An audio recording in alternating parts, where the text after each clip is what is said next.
catching me after the barn. We're back with guests. Well, a guest tonight. But first, let us light the candle of wisdom. All my life been poor, but it really don't matter no more. And they wonder why we act this way. Nappy boy's gonna be okay. Tonight's musical selection was Po Folks by Nappy Roots. Wonderful band from Kentucky. Okay, group. They're a group.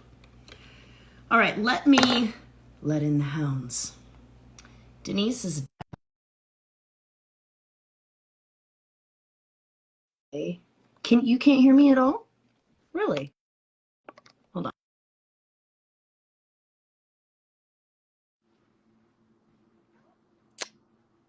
Can you hear me?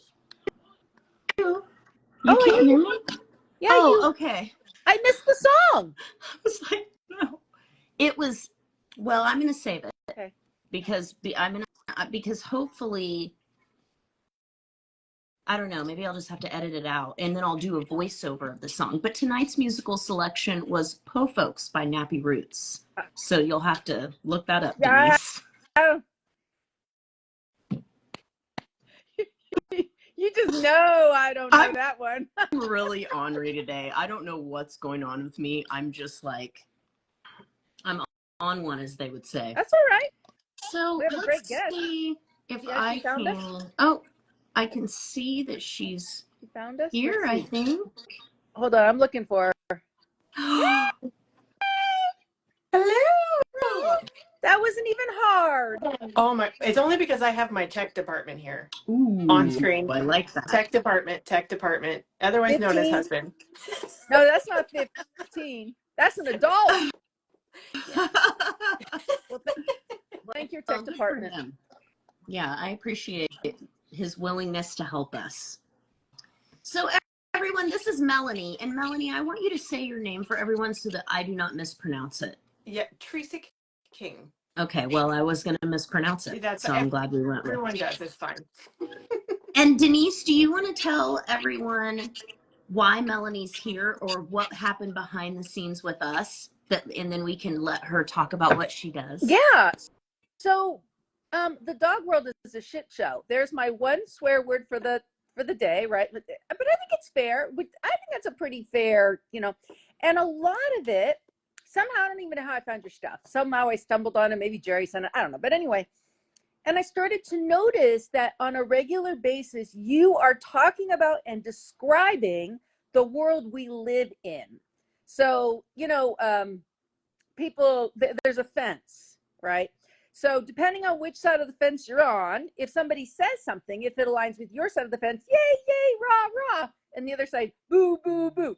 And it's really interesting to me to the degree that I believe people believe it. Like they have internalized the rightness of their side, and then they're busily finding evidence to support it and the wrongness of the other. And so you just kept posting things every day that I was like, oh yeah, I see that. Oh, I see that. Oh, I see that too. And so I finally said, we need you.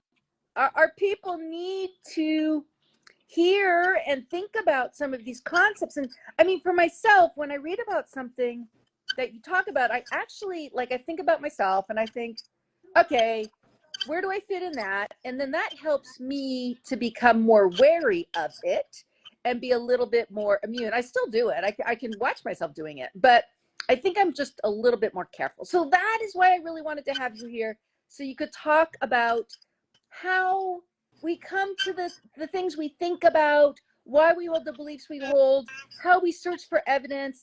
I just thought that was such an interesting topic. I want to lay it out there that I know nothing about dog training.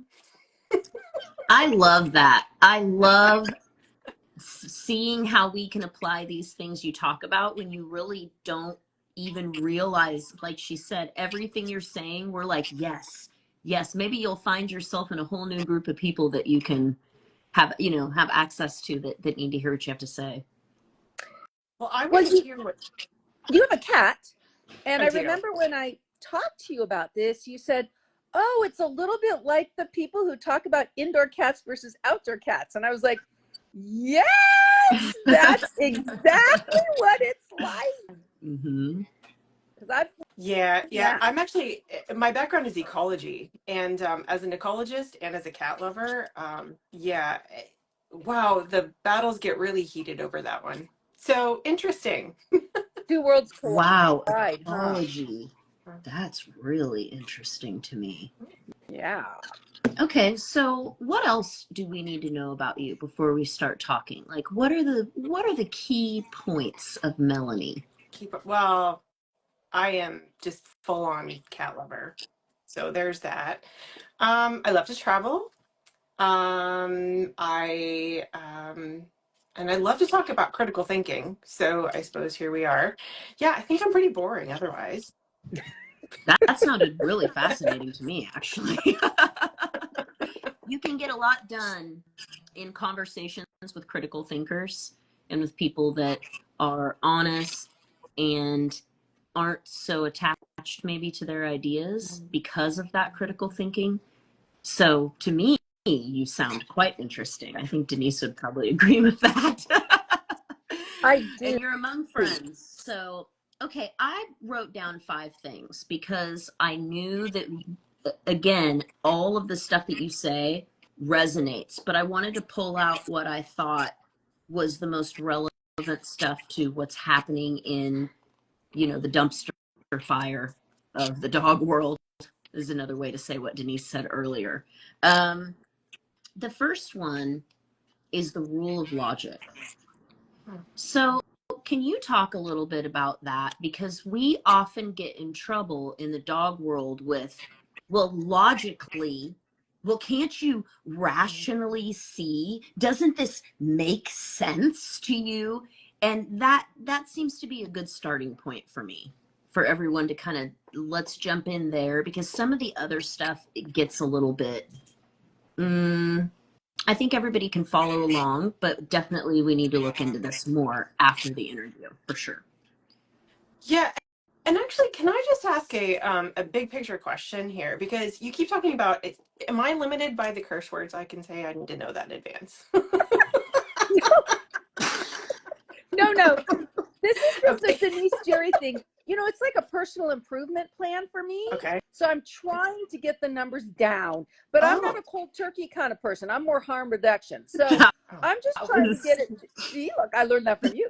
I'm trying to get it to like 2, 3 per live. Oh. And I'm trying to leave out the really big ones. Like I'm oh sitting with the little ones. Oh. But you Okay. could go yeah. to Good to town. know. If you Yeah, feel it's like not a the problem. sentence warrants, if you feel deep within your soul that that sentence warrants a cuss word, girl, you say it. You Deep within my say soul, it. I think I'm just a drunken sailor. So, Well, that's the problem. That's where this whole issue came from, is because I will just flagrantly say outrageous things and come to find out Denise is just as bad as me. So oh, It's actually a problem. Like somebody needs to be the brakes on the bus, and we don't actually have that here. You got 2 with gas pedals, gas pedals, gas pedals. So apparently you're okay. not the brakes on the bus. No, I'm not going to be brakes on that bus. Okay, but so the dumpster fire, if we euphemize this, why is it a dumpster fire? I think, and I'm just going to use a really probably not great comparison, but I'm going to use it. It's a little political-ish. And I don't mean literally.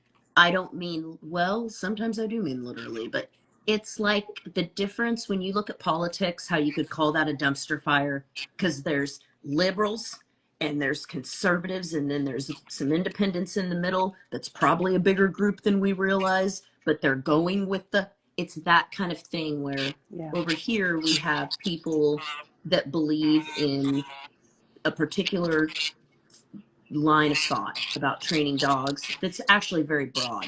And over here, we have a group of people that believes that uh, things like, I'm not going to say it because it's going to make it too muddy. They believe something else.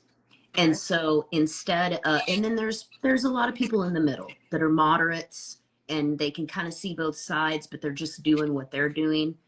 So I think it's just the human condition, the Western human condition. We Do I you heard need more struggle tribalism specifics in there. than black and that? white. We're black and white thinkers, right? A lot of dog trainers just really have a hard time. They have a belief. Maybe they were trained up in the belief. Maybe they hung out with people in the belief. I mean, just in a nutshell, it comes down to whether or not you're willing to use punishers on your dog. There's the simple That's the summary. simplest form.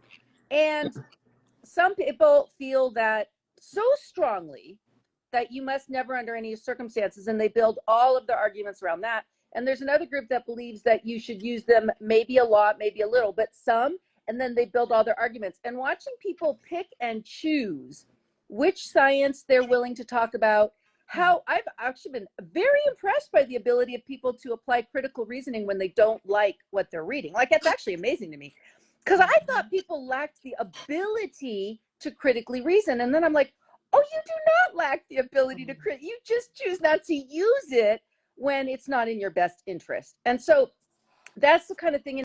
And we're so deep in now that even when somebody from the other side says something absolutely normal, non-offensive, you first find out where it came from before you create a judgment about it. It's that bad where if we have a guest on this show on one side or the other, because we're like, whatever, from either side, there are people who won't watch. They won't listen. They can't. They're so offended by the starting point that the words don't even matter anymore. And it's deadly, because what it's doing, both groups have quite a lot to bring to the table. And what it's doing is absolutely stopping the flow of information back and forth, because we cannot learn from each other. And when you say that, they say, I have nothing to use from those animal abusers. And then the other side says, I have nothing to learn from those cookie pushers. And both sides are wrong. Really, both sides have quite a lot to learn, but they are so vested that they just can't see their way. So I thought, let's kind of talk about it for those who want to better understand. Oh, that's fascinating. Yeah. That's okay, one word for it, Melanie. I heard a lot in there. So one of my favorite, back to your question, I suppose, Jerri, one of my favorite, am I getting a lot of feedback here? Is that me? Okay. Let me turn my mute on. So one of my favorite critical thinking tools is the rider and elephant analogy. Daniel Kahneman made, I just need to give credit to where this is due. So Daniel Kahneman wrote about System 1, System 2 in Thinking Fast and Slow. Jonathan Haidt has his rider and elephant analogy, which I actually think is much easier for people to grasp. So the idea is this. Imagine in your head, you have an elephant, and then you have a rider that sits on top of the elephant. So the rider is the part of our brains that we think of as us. It's the part that's capable of thinking critically, that can use logic and reason and so on. But it's sitting on top of an elephant, and that elephant is really big, it's strong, it's powerful, it's always on, and it's really difficult to control. The elephant is motivated by our emotions, our biases, our oh, that's my husband in the chat. Okay, I wrote an article based on that. So if you want to see it, it's down there.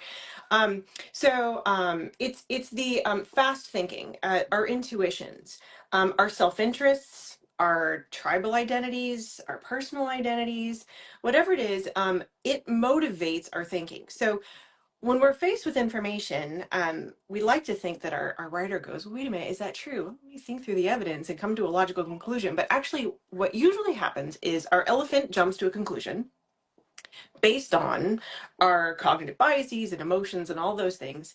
And then it suggests that to the writer without our awareness, right? This is going on without our awareness. And then the writer goes, yeah, that sounds about right. And then if asked to, well, why do you believe that? Well, now here are all of my reasons for why my elephant is right. So what the writer is actually doing is using its power of reasoning to justify what we wanted to believe to begin with. And there are some studies that show that, well, certainly the more motivated we are, it's called motivated reasoning. The more motivated we are, the better we are at finding justifications.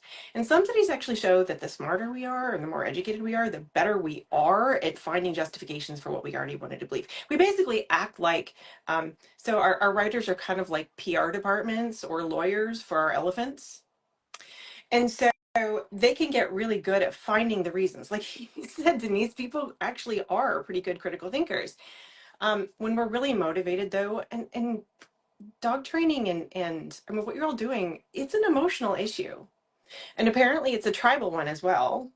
And so there's all kinds of motivations that can fuel our reasoning. And we end up really convinced that we're right, not That is so necessarily. interesting what you said about smarter people, because I have observed conversations go on where I've watched somebody do such a unique, like, it's so patently wrong what the person said, but by the time they're done with it, I'm kind of going, huh, like, I haven't changed my mind, but I'm looking at it going, that was an impressive display of changing the topic to make it appear like something else. And one of the things, Jerry's probably heard this before, when I'm interacting with someone, I give you two chances. And then at that point, I call it listening to misunderstand. So what you do, you take the entire thing I've written or said, you pull out one piece, which is probably not even relevant to the whole, and then you spin an entire story around one completely irrelevant sentence. And often you work yourself up into such a lather. By the time you're done with it, you're like saying, like, I'm shaking. I'm so angry about this. And I'm just like, what just happened there? But I can see why it would take a fair amount of intelligence to do that, because you really do have to do a lot of, you have to know a lot of other stuff that you could pull in to create this non-argument. If you do that twice, I'm done with the conversation, because my experience is if you chase that train of thought with them, they'll grab it and take it in a new direction. If you do that 4 or 5 times, nobody can follow it anymore. And in my opinion, all you've done is create a doubt around yourself. Mm-hmm. So now I'm like, I'll tell you what I want to say. You can respond to me. I will respond one time, and you start running off like that. And then I will respond and I will say, I believe you listen and misunderstand, and I'm opting out of this conversation. And many people listening to this have heard me say that. And I mean it. I really do opt out, and I let them howl. But that's, so anyway, I could totally see the link to intelligence and the ability to weave that complicated tale.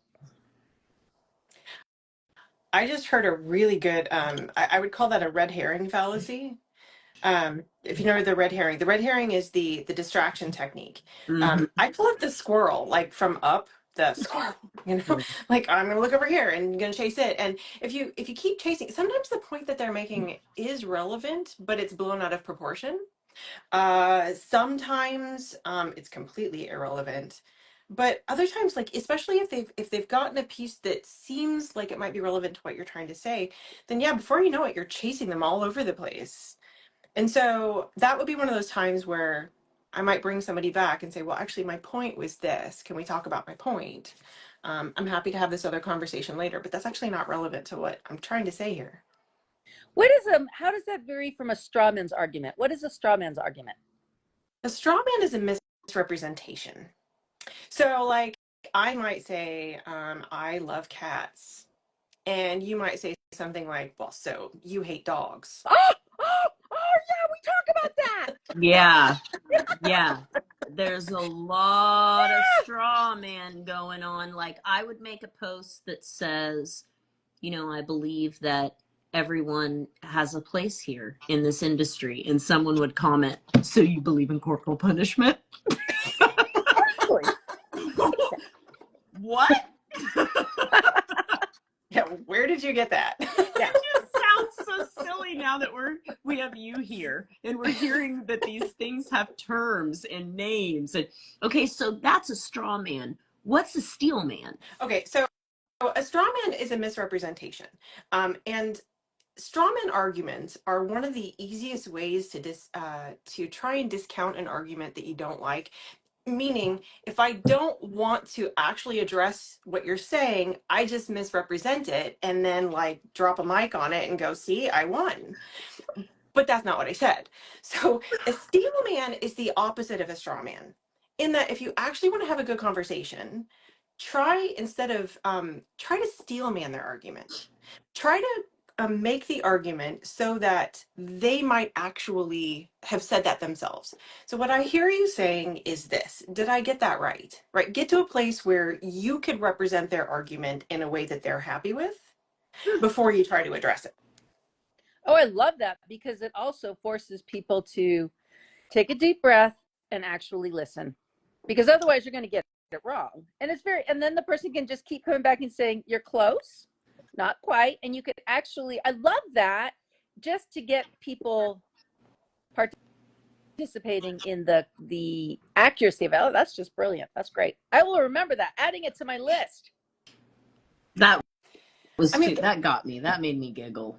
It's nice to have a name to it, because we all collectively would feel something and see something going on, but I just don't know that we had like the language to be like, that's what that is that you're doing. You know, we were just like, I don't like that you're doing that. Stop it. You know, like it was just, you know, having the language for it is nice. Okay. Without being confrontational, because it's very easy. So there's the inner snarky. I try very hard not to show it too often, but it lives inside of me.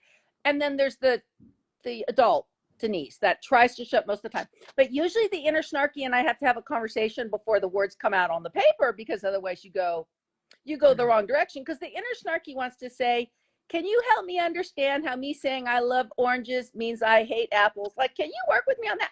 I like your way better. Yeah. It keeps the inner snarky where it belongs, inside. And lets the professional. Denise, you're going to have to be like steel man Exactly. to make it through conversations. That's an actual really good tip. That's something we can all remember, because it's very simple. Okay. Go ahead, Melanie. Well, I was just going to say, I mean, we have to remember argumentation gets a bad rap in that we think arguing means that I'm right and I'm just going to use every tool at my disposal to try and make my case and show you why you're wrong. But actual argumentation, in critical thinking, argumentation is a process of arriving at a more reliable truth. In that I have part of the story here. I have what I think is true and my evidence, but you have yours as well.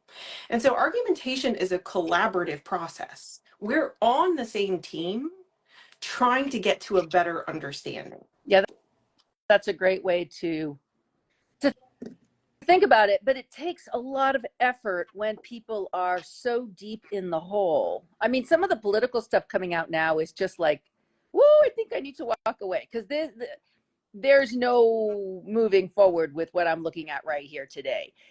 In the dog world, depends on the day, right, Jerri? Like some days things seem kind of rational and we can actually have good conversations. But I don't go into conversations to change minds. That's for sure. I just state what I think, and they can do with it what they want. If they get angry, I move on. But sometimes people are all having a good day, and we can get somewhere. Sometimes not so much. Yeah, I think that arguments get a bad rap. That was an interesting way to say that. They really do, because it's a misunderstood. Well, it's everybody gets so butthurt, as we would say in arguments, and it's hard to make it through that. It's hard for people to make it through that, even me sometimes. Okay, the second thing I want to talk about is the appeal to authority fallacy. Because that sounds very fancy. If you had to say that in a different way, how would you say that in a simpler way? I think there's actually, if you call it the appeal to false authority, it can make a little more sense. Okay. So the appeal to authority fallacy is actually kind of, it can be a little tricky. Is there a reason that this fallacy is being brought up? Do you run into this fallacy? Am I allowed to say it? Yeah. Well, I'll just say there are people in the dog world that will get a large platforms, and then they will say things when they're actually not really an expert, a member of these governing organizations, or it's kind of just like, a charlatan. That's the word that I was always taught, but I didn't know that there was this like concept around it, and I think a lot of us have a very hard time understanding why people kind of fall for it. I don't know a kinder way to say that. This one is really hard because as a science communicator, I'm constantly fighting pseudoscience and science denial. And a major strategy for those two types of anti-science beliefs are the use of people who aren't experts, or even people who maybe are experts but are on the fringe, or people who are experts in something but are operating outside of their area of expertise. So the thing is, like, humans trust experts. It is not possible for any of us to know everything. So we're constantly relying on other people for a lot of our knowledge. And so trusting experts makes sense, especially if there's a consensus of experts.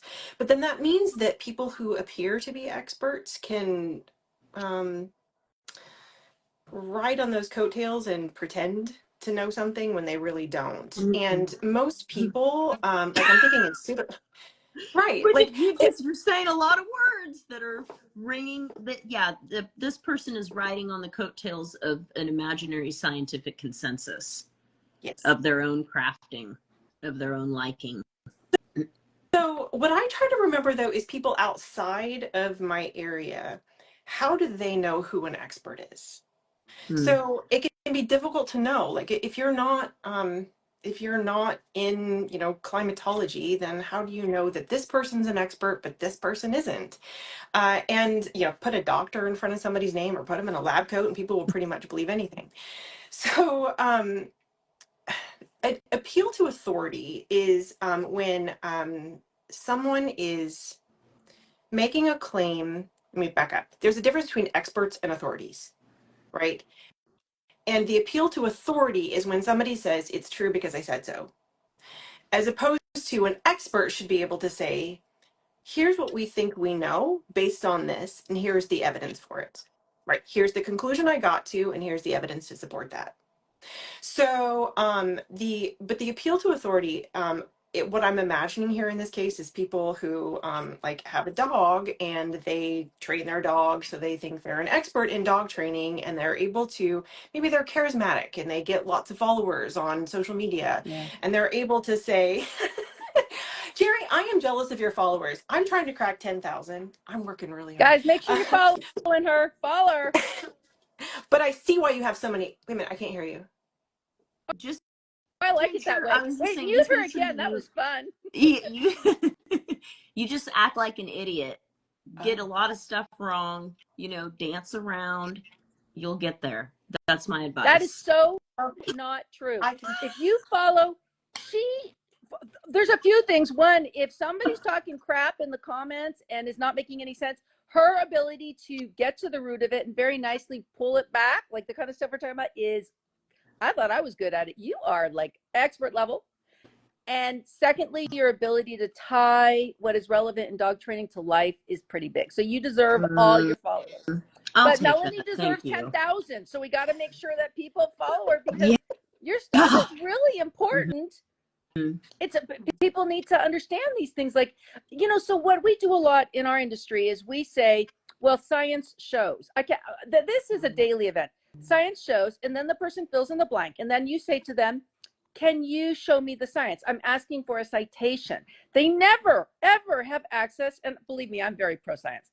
But if I'm going to say science is why I do something, I better be able to come up with the science. Like I do not call myself a science-based dog trainer. What I say is everything I do in training, to the best of my knowledge, is aligned with science.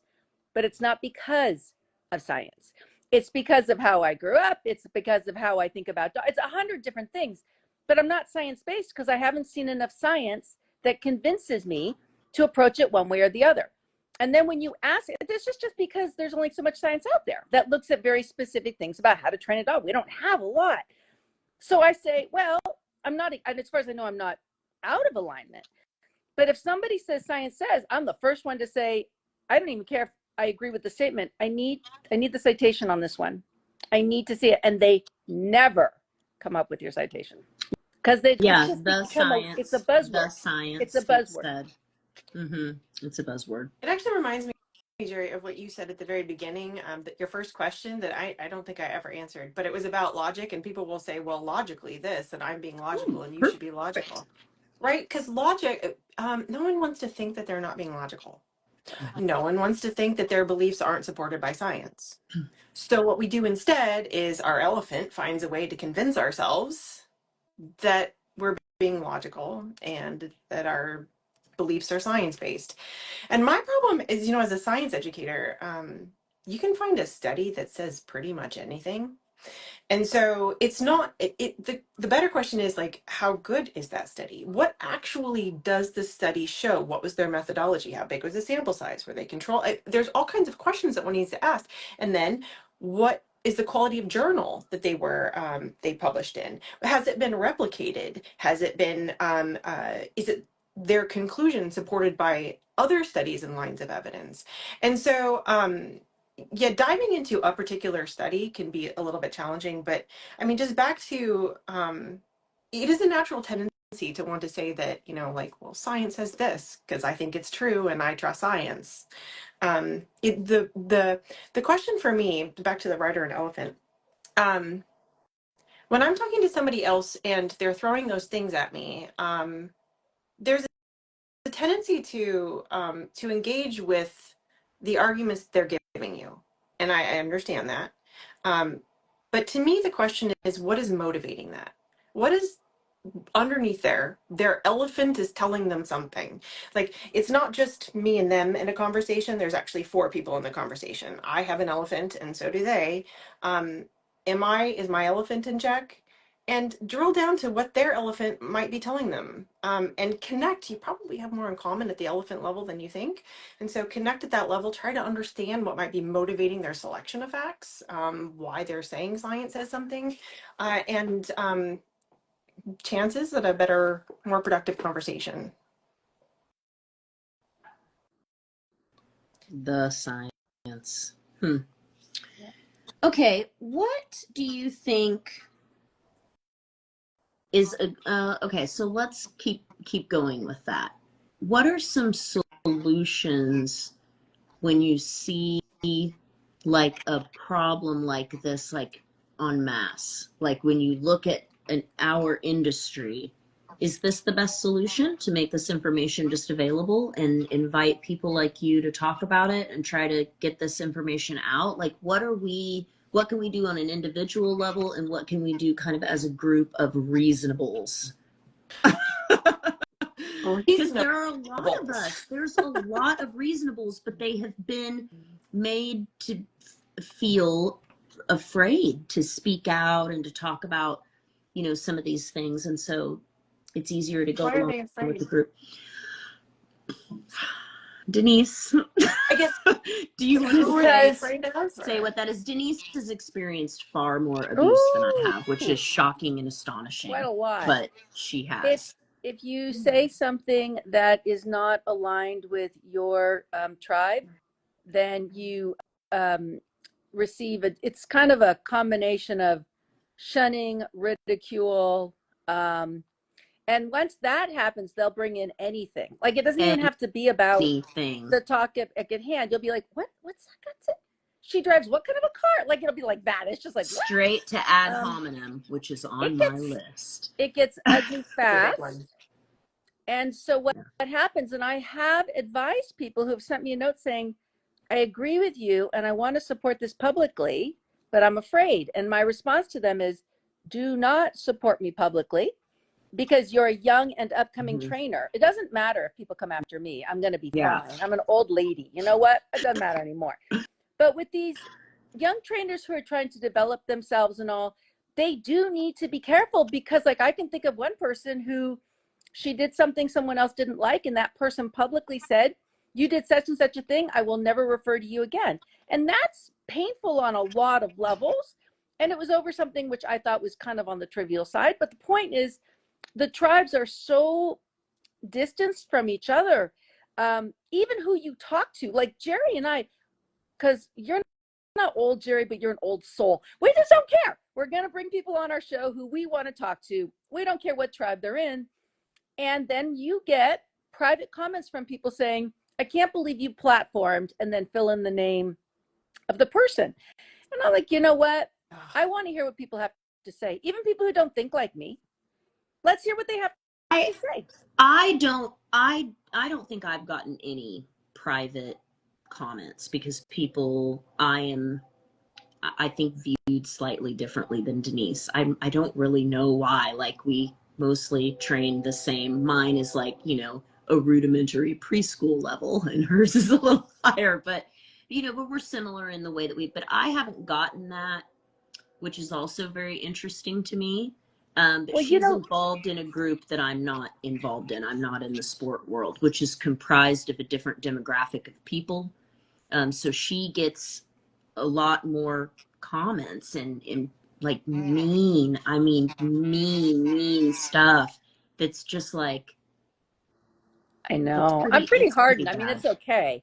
Yeah. But it's, I don't know. It's kind of interesting. And there's this new concept. I'd never heard this term before 6 months ago. It's called a fence sitter. Have you heard about fence sitters? A fence sitter is a person who is not in either camp and who listens to both sides. I'm like, I grew up my whole life thinking that was a good thing. Like, I call that being open-minded and able to hear and discuss. I said, like, when I vote, it's a painful thing for me because almost never when I vote is it clear cut. It's always like, the propositions where you got to read all this stuff. I'm like, well, yeah, this makes sense, that makes sense. And I finally vote, but I'm always like, because I keep thinking about this little piece over there, right? So to me, that's good and normal behavior. In our world, that's not. That's called fence sitting. In our world, you're supposed to be hard.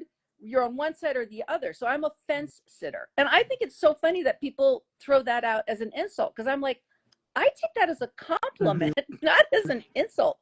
But that's where we're at, where we're all just so upfront about how bad things are that we're just like, you need to pick your tribe. And if you don't pick your tribe, well, I don't know. You're just going to have to find your own way. Yikes. Is it really that bad? Yes, I wrote down the cultural cognition and the danger of rooting for a team as something I wanted to talk to you about because of what she just said. And I swear to God, if you're here for the Lakers, yeah. I mean, it's like watching Roll Tide fans like play Tennessee.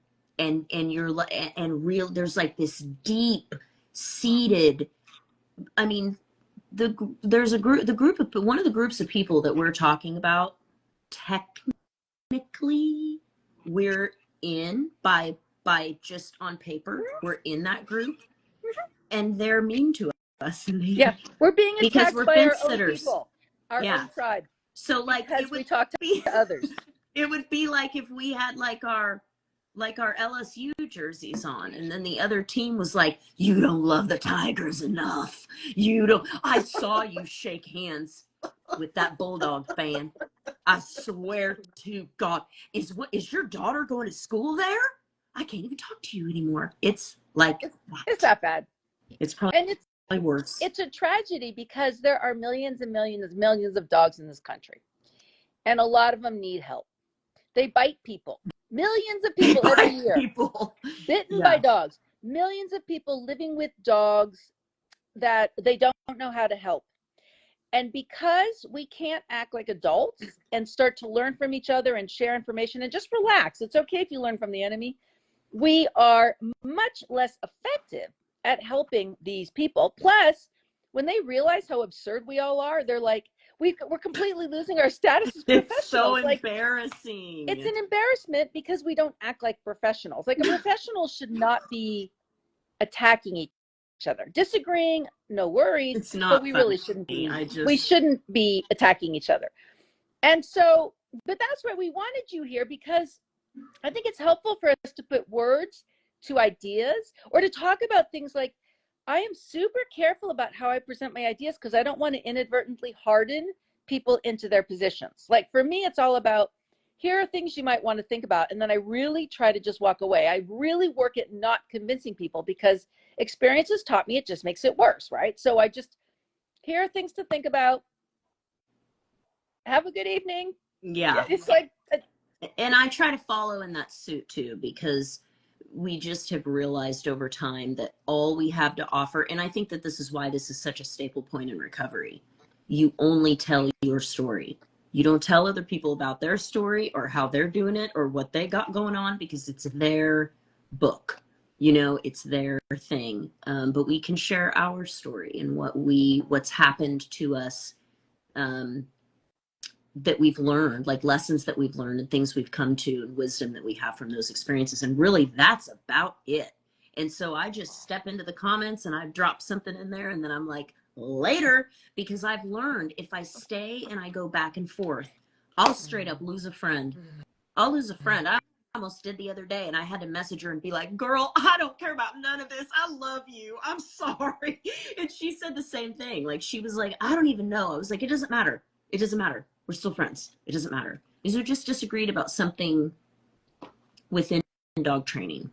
And I was like, wow, I've like been friends with this girl for years, and we've supported each other on social media. And like that, we got in it publicly. Oh, I just want to melt. This is all so much more embarrassing now that we're telling you about it. Because you don't know what we're talking about. And when you say it, it sounds insane. We're being insane.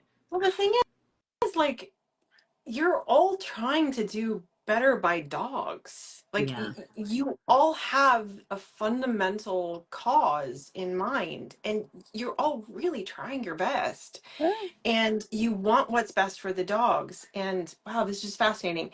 Yeah, a lot there. Tribalism, we can talk about tribalism and cultural cognition if you like to. But one of the things that I heard there was, please remind me because I ramble and then I won't remember to come back. So one of the discussion questions that I like to ask people when you're trying to have a conversation with people about something that you might disagree on,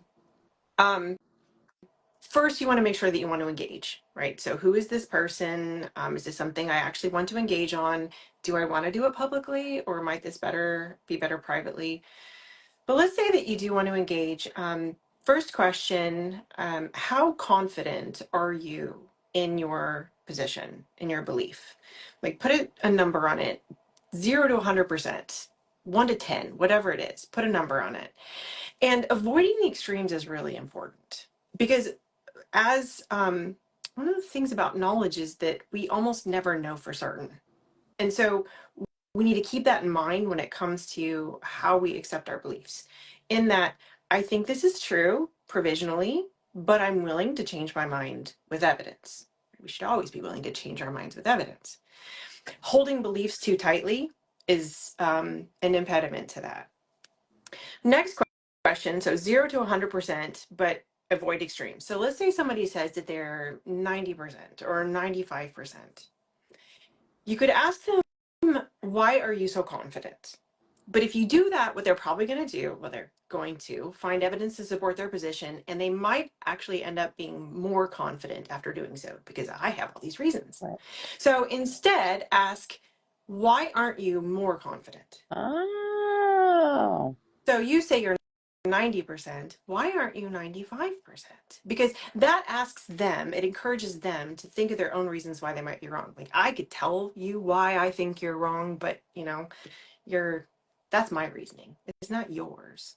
And so you then can think of your own reasons, and that often actually mitigates some of the confidence. So the first question of asking people to put their confidence as a number actually results in people being less extreme.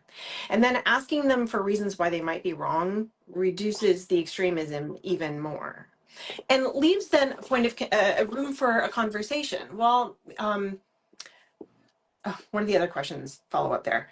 How would you feel if you were wrong? Well, Because if the idea of being wrong means like, I'm going to get defensive or emotionally triggered in some way, then it probably means that your elephant is pretty motivated to find reasons why you're right. So recognizing the role of our emotions in how confident we are and being willing to change our minds. So thoughts on that before I... Well, I keep thinking about the elephant and the rider, and you have to be thinking what I'm thinking, Denise. Like, somebody in our world would have a fit about even that analogy. Like, oh, there shouldn't be a rider on an elephant. And then it would have gone off the rails at that point. Just, that's animal abuse. Yeah. I can't even move on with this illustration of what you're saying because of that. What happens? What do you do if somebody does that? Okay, I've never had that happen because it's a metaphor. But this is the best interview. Because average people know what a metaphor is, and they don't start saying, "Why is there a rider on the elephant?" That's cruel. Does that elephant consent to being ridden? you all are exposing me to some really interesting things. I had never considered that perspective. Maybe use system 1 and system 2. So in that case, if system 1 is the elephant, system 2 is the rider. Okay.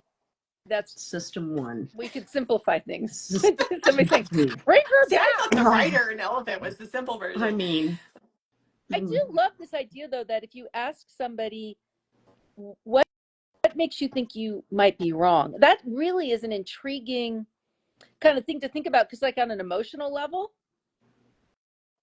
that could really upset somebody's cart in a big way. mm-hmm. Like, kind of no matter where you stand right now, if the other side has good points, there's a lot of processing that has to go into that. Like, there's a lot of emotional reaction, and then there's processing that, and then there's trying to decide what you're going to do with that. Are you going to talk about this publicly? Is this a private thing? I mean, there's a lot that goes into being wrong. I want to share something that I learned in recovery, and it was one of my friends. His name is Jeremiah. I got to give credit where credit's due, and he is very much still alive. I don't need to talk about him in past tense, but he's Navajo, and he's in the military, and he rarely spoke. I mean, and when he did, the weight that it carried was just, I've just never seen anything like it. And during a meeting one time, it got around to him, and I have permission to share this, by the way. I told him that the world needed to hear this thing, and he said that his grandfather taught him.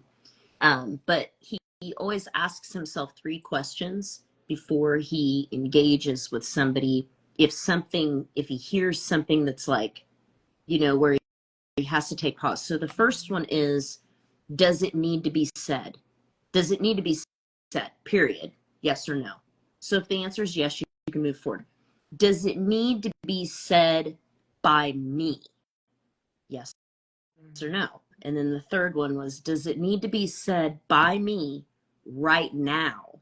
And almost always, by the time you get to that third thing, you realize that it's really not the time or the place. And mostly it's just about your feelings, and that you wanted to say something, and that you wanted to engage for, I think, probably maybe the drama of it and what that does to us, what that does for us. It's just, in recovery, you're doing a lot of really weird stuff that you don't understand.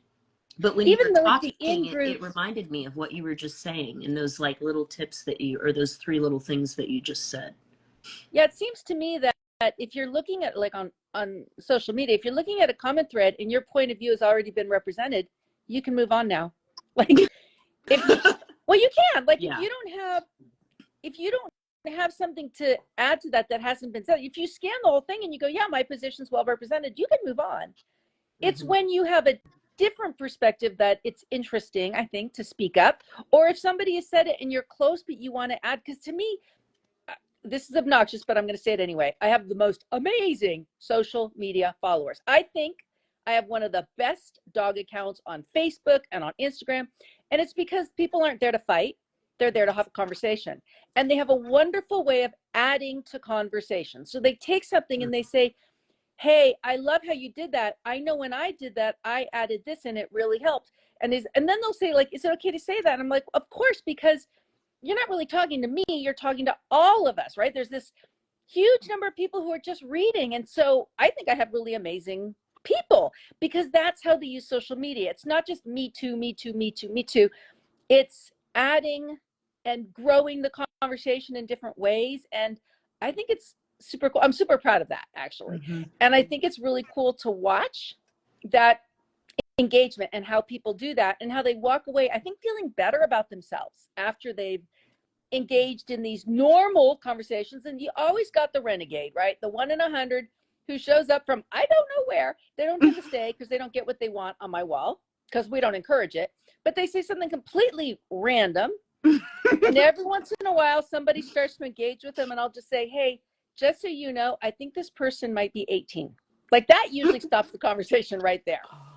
Because it's like, oh, I'm fighting with a child, right? Like, that, it's like, I have really shared so many times how one of my really close friends and I, she's also on social media and is an influencer and in the dog world. We immediately check ourselves by being like, remember that time you argued with 15-year-olds for 5 straight hours on TikTok for a year, 2 years? Remember when we did that? Yeah. Because it's so embarrassing. And when you just point that out, I think you're arguing with a child, or because sometimes I do. I really have reason to believe that. Mm-hmm. Or is this really, do you really want to continue engaging in this back and forth? And almost always, 95% of my followers are like, no. Now, the other person might go at it, but you get nowhere. If nobody responds to you and you're just kind of throwing out mindlessness and nobody responds, they go away. It's just like, I'm like, don't argue with children. You know, just don't. Say what you want to say in your own comment thread, but don't get into it with a child. It goes nowhere, everyone. I did a lot of research on it. It goes nowhere. You know, it's working well, though. I'll put up a hot topic and I'll say, everyone can comment and no one can respond to anyone else's comment. It works great. Oh.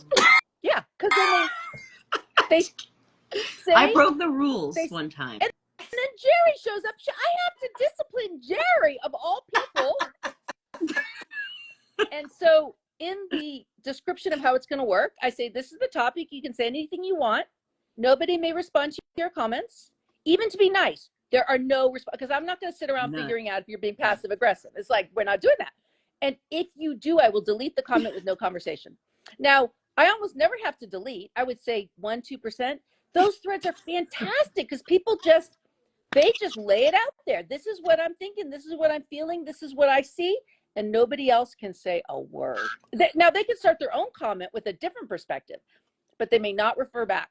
It's really interesting to watch. It is cool because there's definitely a freedom there for people to know that they're not going to have to engage with some twerp, who's like, actually. I swear to God, I never did that again after that. I was like, lesson book. That's awesome. Yeah. Well, I've been on social media long enough to know that it takes a lot of effort to create spaces on social media where people can have those kinds of comments and feel free to air these kinds of positions. And so kudos to you both for, because the misogyny and just the flat out, trolling is real. Yeah. So good for you. Well, it's taken years and what I'd like to call multiple mental breakdowns, but we finally got there. It did. It took it was a lot of boundaries, a lot of inviting people to the block party. You just send them right to the block party. Like, Denise is really good at it. I like to go one better. I think because I'm a Virgo and I'm extra petty. I like to, and my friend taught me this trick. I like to comment something back and then restrict their account so that and I get the last. Okay, here's my question. Can you do that on Facebook? No. That's where I No. want to do it. But you Yeah, can, you you just can can't. hide. You can hide comments on Facebook, but you Oh. cannot restrict them. Now, for Well, all of my talk about blocking, I think I've blocked about 20 people. But what I will say is I have never regretted any of them. Like, never have I said, oh, gee, I wonder what that person's up to. It's like, boom, out of sight, out of mind. Have I, I Jerri, blocked 2 today. in one day? blocked 2 today? Yeah, on Facebook. But what, My bigger. what do you say that would deserve blocking? What? Oh, God, yeah. saying that would You have seen me enough to know that I really try and avoid the super triggering stuff. Yeah. But I don't know. The pitchforks come after me. Especially anytime I post about, because I'm pretty generic about it, but if I mention the word science denial, conspiracy theory, scientific consensus, like there are just certain things that next thing you know. Oh, Wait, Wow. I have disinformation. to ask, Yeah. what is the demographic of these people? What is the general political affiliation of these people? I Oh, would know, there the ones she that just had to I go there. block. Don't You answer just that. had to go Don't. there, Jerri. Don't answer me. Don't answer I think that. you know. I'm just gonna Yeah, say that. Okay. You know how I ended up, like, I got out, I may have told you this story, Jerri. About 12 years ago, I was in a conversation with a person, and it was ugly, and it wasn't going well. And it was the kind of thing, it went on for 3 days. It's the kind of thing that was keeping me up at night, like what I shoulda, coulda, woulda said, that whole thing. Coming back the next day, it went to a degree of absurdity, truly, you can't imagine. Now, in my defense, this was 12 years ago. I've come a ways. I remember this now. Yeah, I remember around the third day. And then I realized as I was reaching the comments that what I had done was put myself in the gutter with this person. And it was so far beyond right, wrong, good, bad. It was entertainment. I do not want to be in the gutter with that person. Like, I don't want to be there with him. Mm-hmm. And I just woke up and said, I am never going to do this again. 3 nights of no sleep, and all I did was harm my reputation, really, as a professional, wasting time on both of us, equally, really, wasting time being moronic about it, And I said, I need to stop doing this. I need to find a better way. I need to educate. And so I opened up an online dog training school, which is quite large. This is why I opened up my school. And to this day, I keep thinking I need to send that guy a Christmas card every year because I need to thank him for his role. And so I took that and created arguably the greatest online dog training school that has ever existed. Thousands of people take classes with me every term. It's a big online dog training school. Love that story so much. And I don't know if he knows it. For that man you created. I hope he hears the story because I want him to know, because my school has been exceptionally impactful in the dog sports world. I want him to know what a difference he made in moving the industry in the direction that I wanted it to go. But I think I can honestly say I've never done that since. I mean, I've been in dumb conversations, but none of this 3 days in the gutter crap. Like, nah. The same exact thing happened to me. The same thing happened to me. I got in the gutter. I got in like an MMA cage with someone and publicly and was like, and it propelled me out of sheer, I'd like to think, spite for that person. It's not that. It turns into a different kind of motivation. But to create my own online thing and my own community that was a safe place. And so, I mean, that's kind of annoying though, Denise. Now I got to think about it all the time. But it turned those types of where you really either embarrass yourself or you take yourself to some place that you don't ever want to go again. I think there's always some good that comes out of that. If we can be, but okay. Well, Jerri, tell Melanie how you and I met. Oh, please do. Well, I have been known to I just used to be different, and I'm trying to think of nice She things was to a little say. bit mean. I She was was a mean to little her. bit mean. I That's was just a mean to little her. bit mean. Yeah. Yeah, I was Go like ahead. really mean to her. Okay. Like not as mean as like when I used to just straight up punch people in the face. So it was like still an improvement, but it was still horrifying. How So long I ago was was mean. this? What's that? How long ago was this? A few Did you years meet each ago, other? maybe 3 years ago. Yeah, 3 You were years maybe. punching people Yeah. in the face 3 years ago? I'm No, never pissing you off. I just want to put it out there. no. I quit punching people in the face more than 10 years ago. Okay. I'm a recovering face puncher. Okay. So, so I said something mean. And then that person that I was telling you about, that I was like, just to spot him, well, he did something really bad to like everyone, kind of. And Denise did this live that was like the most incredible thing, and like stuck up for everyone and said that watch out for these behaviors. And it was just really profound. So I messaged her and I was like, listen, I'm an asshole. I don't know. I just say stuff and I do stuff, and then later I just say that I'm sorry because I can't stop my elephant. It just goes, my elephant is so big and so fast, and I'm like, ah, all the time. So Denise was like, don't worry about it. Everything's fine. And I thought that was really sweet of her.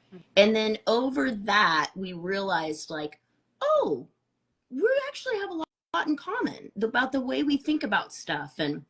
And then she realized that I was like in recovery, and we talk about that, and we talk about like all these things, and we became like really, really, really good friends, which is so funny because when I did that thing to her and I was really mean, I did not know who she was. So just imagine. I'm famous, She's Melanie. famous. I'm famous. She really believe you. is in the dog world. Just imagine strolling into a gym and just taking your basketball, looking like me, and just throwing it directly into LeBron's face. Just directly into his face and being like, you suck, and then walking out. And then everybody outside is like, how did it go? You were just in there with probably the greatest basketball player of all time. And then you have to tell everybody that you were like, I didn't even know that was him. Yeah, that's how we met, Melanie. Interesting. And you know what? And when we first started to talk, we trained differently. We had different, we were in different tribes. So we had different philosophies, but I'm not tribal and Jerri's not tribal. So I was perfectly happy to chat with her about whatever she wanted to chat about. And so every once in a while, she'd send me a note. She's like, I don't understand this thing. Can you explain this to me? Like from your tribe's point of view, can you explain this to me? And I explained the thing, and we'd go on. And so we talked fairly often. And now I don't know if we train the same way exactly or not. It doesn't really matter, but we're pretty close now because the evolution over time, the willingness to engage just got us to a better place. And I'm pretty comfortable saying I don't know. If I don't know the answer, I have questions or doubts myself, I'll say I don't know. This is what I think, this is what I've seen, these are my concerns. And she'd be like, all right, and she'd think about it, and I don't know, it just kind of went from there. Yeah, I think it was really just because I figured out that I could ask her something and she would just tell me what she thought. She wouldn't tell me like, well, actually, we probably should really say this because, well, this is what I think, but everybody else says. It was just like always very honest conversation.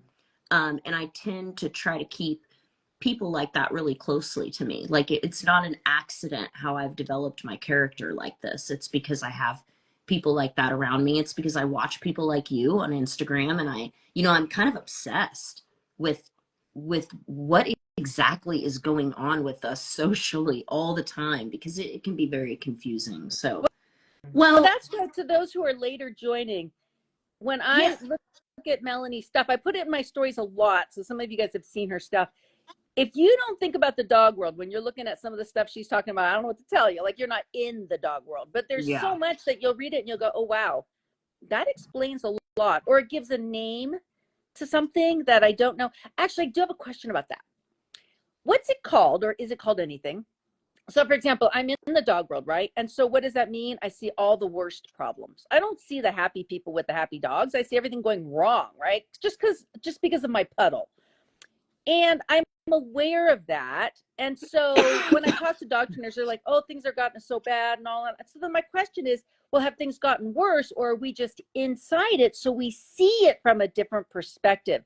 Is there a name for that, when what you see around you from a self-selection process does not, we don't know if it represents the whole or not, but we assume it represents the whole because, is there something, about that? I mean, yeah, there's a lot there. First of all, I heard we have a tendency to focus on negative things. So it's called the negativity bias. We also have a tendency to confirmation bias is the biggie. So once we have a belief, we tend to interpret the entire world through that lens that confirms that belief. We also I heard something else in there. I think I heard a bit of, do you know availability heuristic? So this is our tendency to, if we're trying to decide how common something is or how important, then we rely on our memory, and our memory is not necessarily the best indicator. We tend to remember things that are negative, vivid, recent. So our memory can be clouded by those things. I also heard there's the rosy retrospection bias, Mm-hmm. the tendency to view the past as better than it was. So things When are I was a bad now, but kid. they used to be great. Right. And that's not, at the time you thought the same thing. So yeah, basically our this is what our perception and our memory are really flawed. They're biased by what we desire. They're biased to serve us. And so and once we get those perceptions, they're pretty much self-perpetuating. The way to break out of that, by the way, is to try to specifically focus on things that don't support your position. Right? So confirmation bias is the natural tendency to, oh, I gotta tell you a story. So my husband and I like to play games, and I really don't like to lose.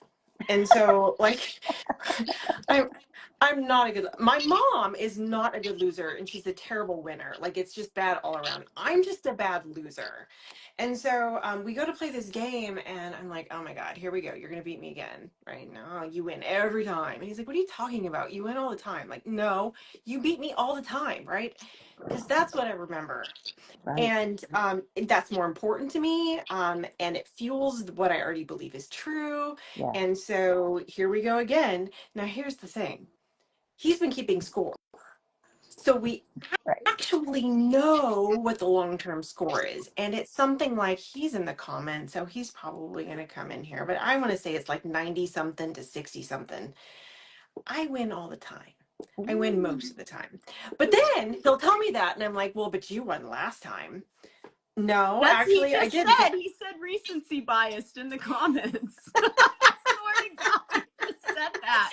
And then he'll say, well, no, you won that one. Okay, but you won the one before, and you beat me by more. Like the last time I won, it wasn't by that much, but you beat me by a lot, right? Because I'm just trying to support what I already think is true.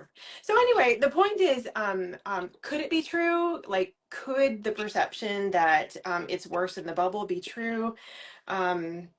It could be, We're but in it could just be a perception hell. thing. But and people will ask me that, and I'll say, well, I've seen thousands of dogs, but I haven't seen millions. So I'm like, well, I mean, I can talk about what I've seen, which is thousands, but the world's a big place. So it's hard for me to say more than this is sort of my experience in these environments. But I don't know why that, and it's interesting because some people aren't really slowed down by that reality. Like you'll see something like, well, we've shown that dogs do best on this, that, and the other. And there's always someone who pipes up and says, well, I don't know why you think that, because my dog, and that snarky side that I try. So that snarky wants to come out and say, so you're saying your dog represents like this entire concept? Wow. I mean, that's some self-esteem right there. Like to believe that your personal circumstance in life is actually representative of the millions, the whole. It's like, wow. And we all see that on social media every day. Every day. Somebody's like, well, that can't be true because my situation was fill in the blank. So that fallacy has a name. That's the anecdotal fallacy. Right. It's true because of my experience. I think we Okay. should be Well, that embarrassed. is right. We should be embarrassed when we use that one, I think. Yeah. I mean, because Wow. oftentimes, I'll get this way. People will say something like, this diet works because I tried it. And you say, well, actually, all of the evidence shows that this is not a good diet. Or like, one of the big ones is alternative medicine. Like a lot of alternative medicine is just, it's not supported by evidence, or it would be mainstream medicine. It's not, but somebody will say, well, it worked for me. I tried it and I felt better. Well, there's lots of reasons why you might have felt better, right? It might have been a placebo. You might have been getting better anyway. You might have tried something else, right? Like there could be any number of reasons, which is why we use studies to control for the ways that we could fool ourselves and use larger sample sizes to see what actually is representative. But yeah, I find, because, as somebody who teaches critical thinking specifically, I find that recognizing the limits of our personal experiences to inform us about the world and realizing that we could be wrong, right? That we don't remember things the way that they were, or you didn't see what you thought you saw. Like that's disconcerting for a lot of people. So having the humility to go, you know what? Maybe I actually don't know. Maybe when we play this game, you know what? Maybe I don't win all the time. This Whatever is it what we is. do in recovery.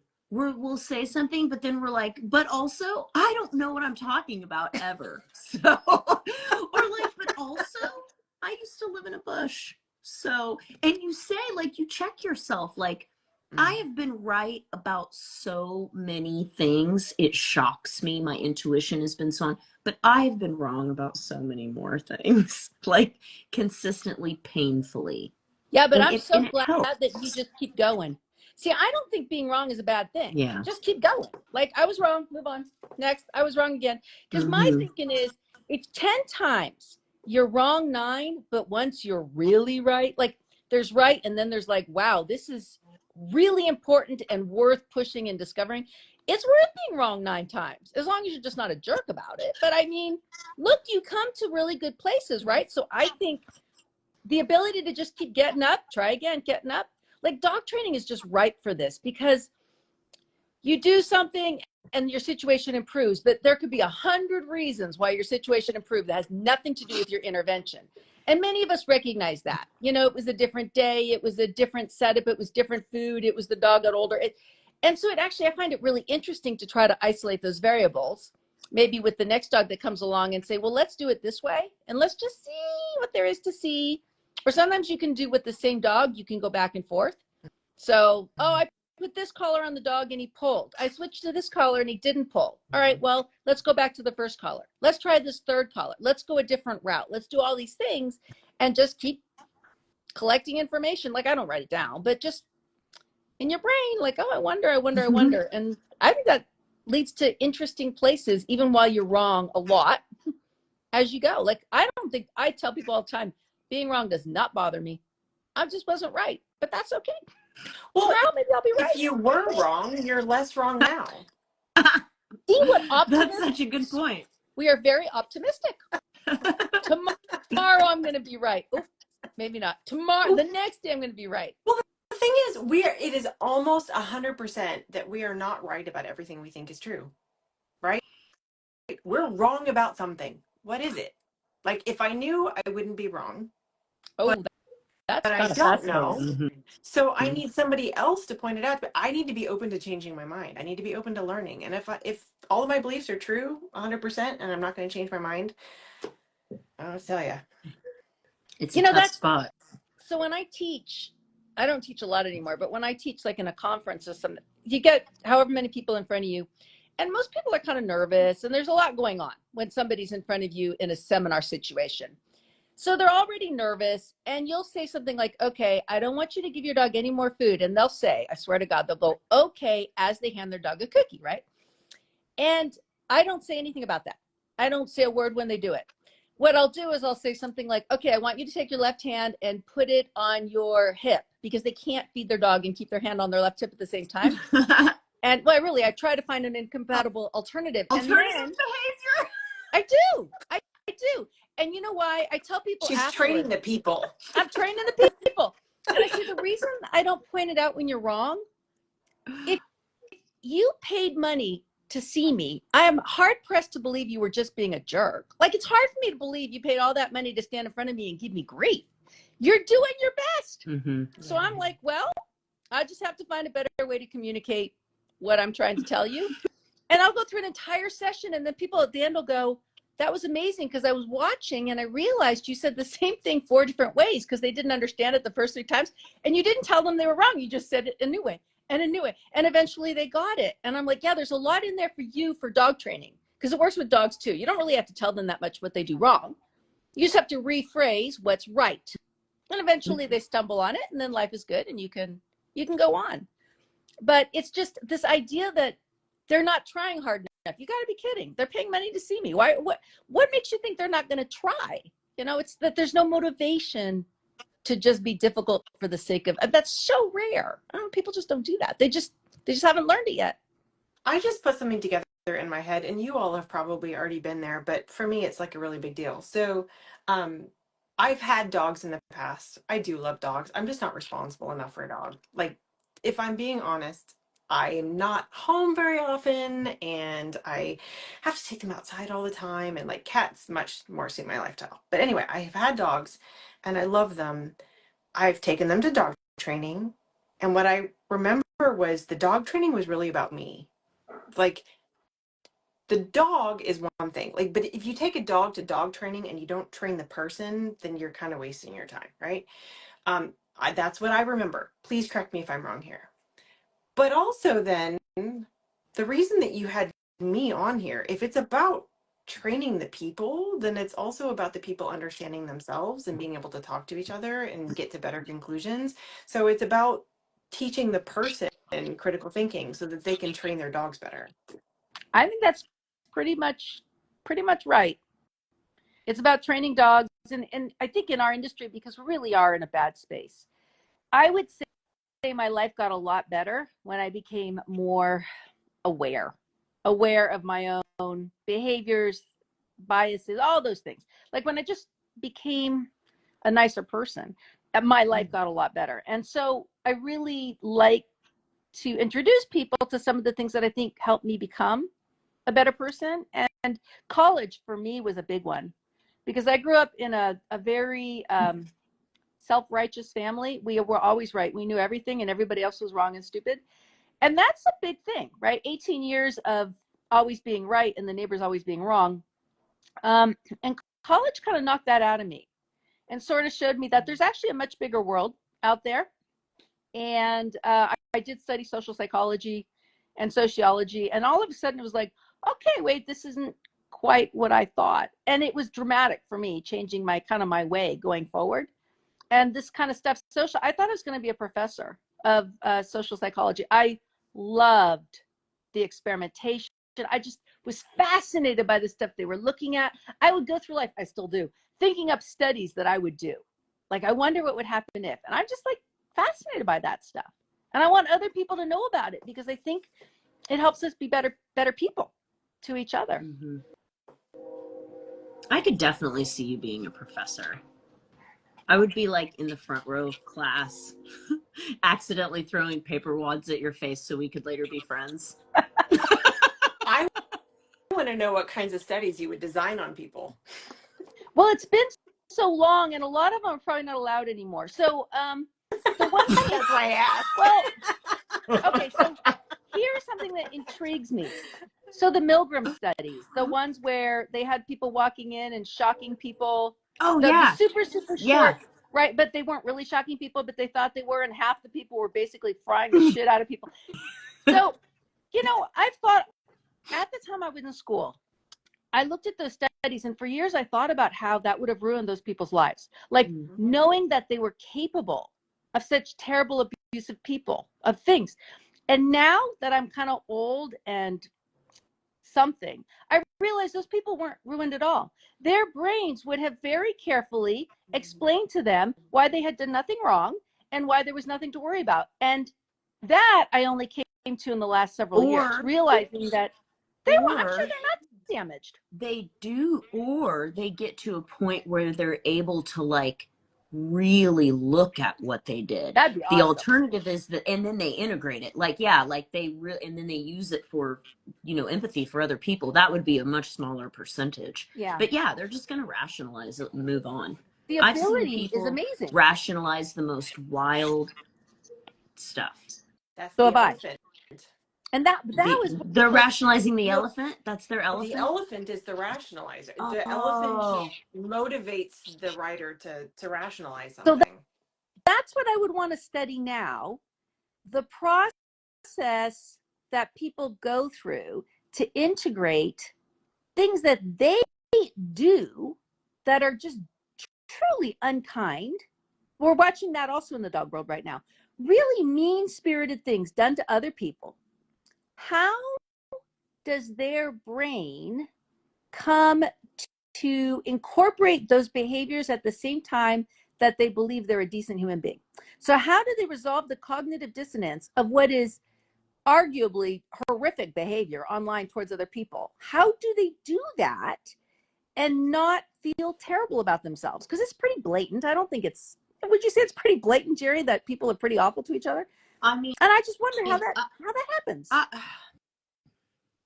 I think people have always been awful to each other. I think over the course of the history of this species, we have been outrageously awful to each other. I think now is probably the time we've been least awful to each other. And it's just a perspective that I have over, because I know if we're doing, Layla, there's $20 in my wallet. You could have just said that. I'm sorry. She's like, you could have just said that. You were writing stuff. I think, so, okay, let me frame it this way. I think about some of the things that I've been involved in that were on, let's say, the darker side of life, the dark web, not literally the dark web, but you know where I'm going with that. Yeah. I think about what that would have been like 100 years ago. It would have been far, you're welcome. It would have been far, far worse. It would have been worse for me because of my race, because of my gender, so I don't know. I think that it's in our face because before, you know, we had this internet thing and this mass communication system, something would be happening over in, say, Palestine, for example. We wouldn't know about that. We would know if we chose to read the paper or if we had a radio that broadcast something. But really, for the most part, we were isolated in our regions or communities, and now there's this swirling, you can grab stuff from everywhere. I mean, I pull my phone open at night to turn sleep mode on, and Apple's like, here's the news of the day. Look at this horse that just passed away today that's on the other side of the country, some European, right? And I'm like, oh, and then now I'm in it. I don't know her. I don't need to know, you know. So I think that it's partially that, and then I also think that there are less consequences to what people say. You know, in the 90s, let's just go back to when I was in high school. If you said something crazy to Ebony over there, she was just going to hit you right in the face. You know, like you really could just, in school, if you guys fought, you might get suspended for a couple days, but it's not a big deal. Kids are kids, they fight, they do whatever. And then you go, now it's like you can get kicked out of school. There's all of these differences where the consequences are very severe for things that don't make sense, that are just human nature that we have to just kind of mitigate. And then the consequences are not severe for things like some of the things that cause all of us to have trauma. You know, like there are different things like that. So I think it's just a very confusing time. I don't think it's worse. I think it's just more confusing because our brains aren't made to take in this amount of information in this way. And then when you think about the stories that we're creating and living inside of, There's 12 billion different realities going on every single day. So even as a species, we don't really even have a collective experience because we're so into our inner world, in our inner, which are mostly just nonsensical, repetitive thoughts. Like, what's on my schedule today? Oh, okay, 6 o'clock, 6 o'clock, 6 o'clock. Oh, and then that song plays on repeat, and then whatever it's mostly just nonsense. So I don't know. Those are a lot of thoughts. I went down a weird rabbit hole there, but I think it's just what we're dealing with now. I mean, that's the rosy retrospection bias again. I think that we like look fondly on the past when there was a lot of really bad shit in the past. Yeah. Hans Rosling, I believe it was, has this wonderful book on, is it Hans Rosling? Anyway, about how the world is actually getting better. I mean, by any measure, any objective measure, the world is actually getting a better place. And by overall rates, there's less poverty, there's fewer crimes. I mean, we're not facing world wars, mass slavery, like throughout much of the world. Women are at least allowed to have basic human rights. So there are things that we still need to solve today. I'm not saying that. Right. But I am saying that based on the past, the progress of humanity has been towards an improvement of life for the vast majority of people. But we do inhabit a different world today than we've ever had in our past, which is, a few hundred years ago, you were limited by where you could go on a horse. Right. So you were less related to basically anybody that you could have kids with. And so, but today, like I can go online and find a tribe that believes any weird thing that I believe, and then find evidence, I'm going to air quote that again, to support anything that I think is true and become overconfident in what I think. I can hide behind anonymity and make comments in a way that I wouldn't do so to someone's face.